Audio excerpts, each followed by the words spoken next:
sounds like a little too loud. Oh, yeah. Dawn, did you adjust it or something? Yeah. Yeah. Yeah.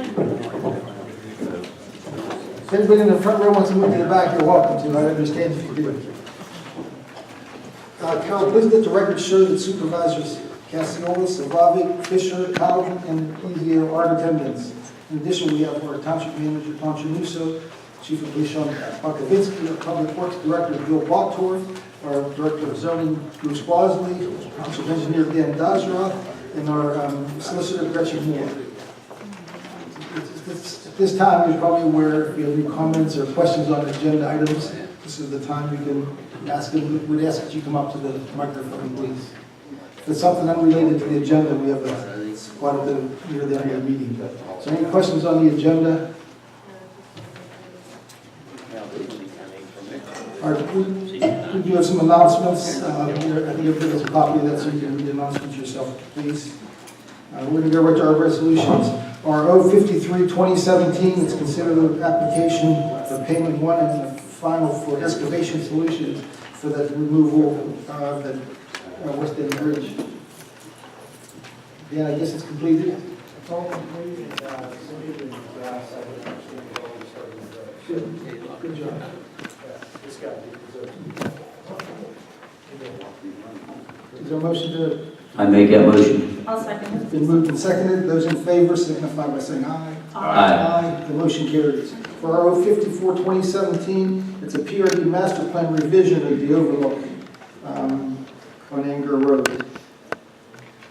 Dan, if you hang there, do we have somebody from the applicant here? Yes, there is. Grant Shearing and Dan Gramps were here. We are. They're right behind. Dan, is it just a minor revision? No, this is what's happened is that this is the next phase of the development, and there's been some revisions to the master plan that were made as a part of the next part of the development. Basically, just minor revisions to lot sizes and those types of things. Bruce and I carried them through a master plan revision each time, and then they're going to be on the next item on the agenda is for phase 6. Do you want to highlight, Grant, any of the changes in the master plan? Well, any net change on the lots themselves?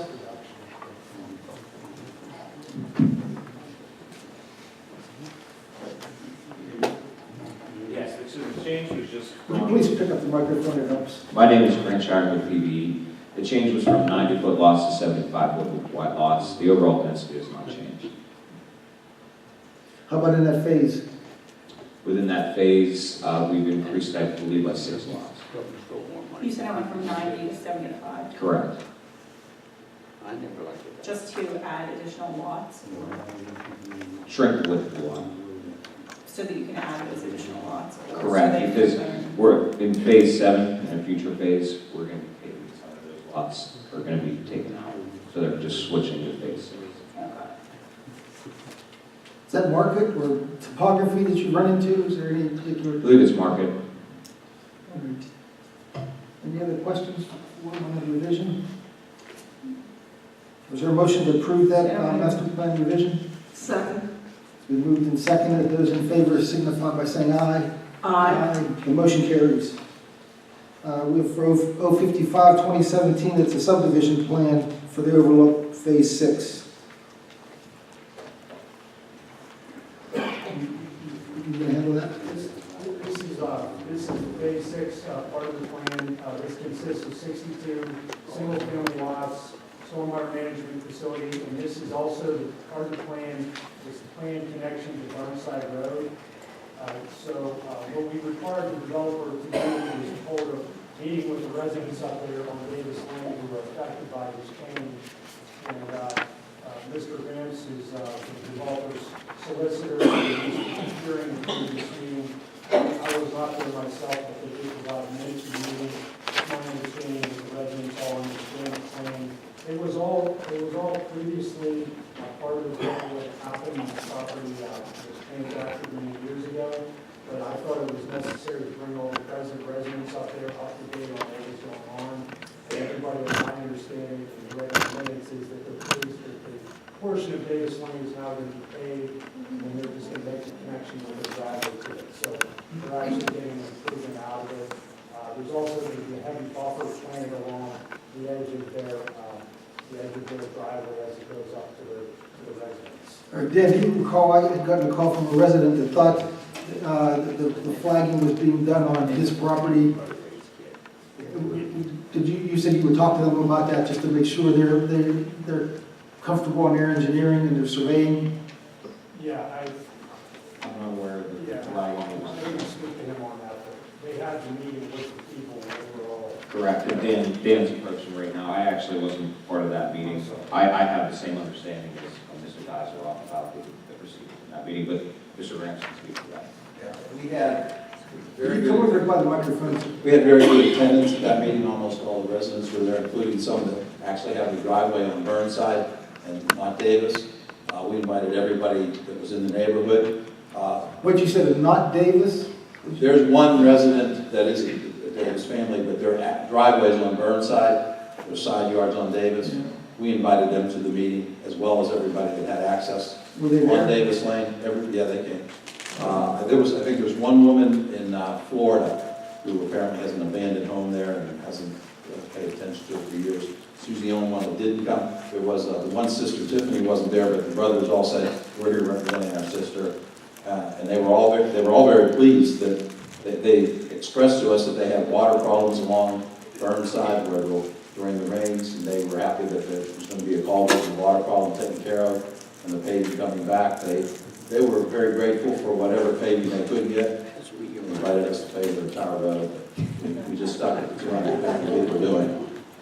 So it was a good meeting, and we did not get any comments from anyone about a location of the road or anything. I think everybody understood that it was within the dedicated portion of the. Well, I suggested he check his own deed also, maybe he saw that it matched up with yours. Yeah. One other question though, are you changing any grade from that existing lane where it comes off of Burnside, those first 200 feet? No, we're not. It would be just minor grading to make that entrance, but nothing substantial. Or Dan, you comfortable with that? We had a problem on Ridgewood where the developer changed the grade and then it impacted the existing driveways. I think their driveways, all of it will be new, and the Davis Lane actually. We'll tee in, or we'll tee in. So you don't anticipate a problem, like, No. for the current driveways to attach to the new pavement? That's correct. All right, good enough. Yeah, I was there. There are no existing driveways that connect to Davis Lane where we're making the connection. The driveways are farther back. All right, You guys can see on the restraints, correct? yes. So this is the access point to Davis Lane, the driveways further up.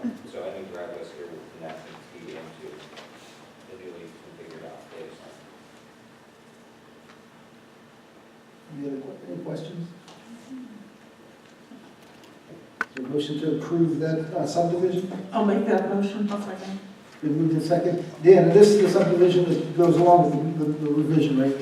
We just approved it. Okay. It's been moved and seconded. Those in favor, signify by saying aye. Aye. The motion carries. Thank you. Thanks for the information. For 056-2017, it's the ninth release of funds related to the public improvements for the News Elementary School for the school district. We had from $2,193,180 down to $2,147,980. The total release is for $45,200. We completed an inspection. We recommend that this release be issued contingent upon the Township Finance Administrator verifying the interest amount. She was out last week for a couple of days and trying to do that. So we just did it contingent upon simply just double checking. Can I ask a question unrelated to this? You had mentioned that I think we talked a couple months ago about reaching out to the school district about paving that access road that they have. Yes. Did they ever respond to you? They did. They are going to proceed with it. Oh, good. So there'll be oh, nice. Okay. That's great news. Thank you. So I'll make the motion that we release the funds. Second. It's been moved and seconded. Those in favor, signify by saying aye. Aye. The motion carries. For our 057-2017, it's a subdivision lot consolidation plan on the McConnell Road, the PRD there. Mr. Chair, this is the first phase of the final trails. They're proposing to develop, in the first phase, 29 single-family lots and 46 townhouses, guest parking, 2 stormwater management facilities, and there'll be open space involved. We've reviewed the plan, and they've addressed all of our comments related to phase 1. We held them up from coming to meet with the board until we worked out some issues related to final trail crossing. We had a meeting with the solicitor and with the developer about a month ago. We went over those things. The Montour Trail is in support of what's going on now, and everything is addressed from our end. The only thing that we're recommending in terms of the contingency would be just contingent upon final approval of the Montour Trail for the final paperwork and work out. But I believe Gretchen could speak to that, the legal aspect of us crossing the trail with the right of way. Wait, you're talking about, it would be a condition, not a contingency. It's a contingency, contingent upon the Montour Trail's final approval of the documents that we submitted.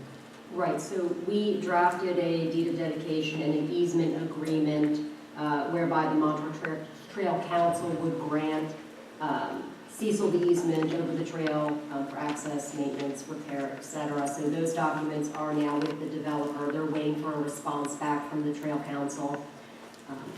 And we would just need to finalize those documents. So it'd be a conditional approval. If anybody in the board has any questions for So the easement, we would in fact, they would erect it, but then if it needed to be rebuilt, that would be on Cecil Township in 10, 20 years, or is that true, Dan? Yeah, it will become a part of the public infrastructure, yes. Yes, we would be maintaining it. And we're installing a con-span bridge, which is a precast concrete bridge that will act as a culvert to go over the trail and the road. They approached the trail initially to try to do an accurate crossing. The trail was not one accurate crossing at all. They changed their whole plan around, and of course, they're spending a lot more money on this bridge.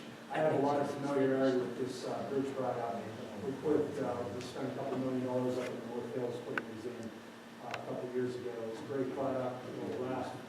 Part of the agreement was it has to last a minimum of 50 years.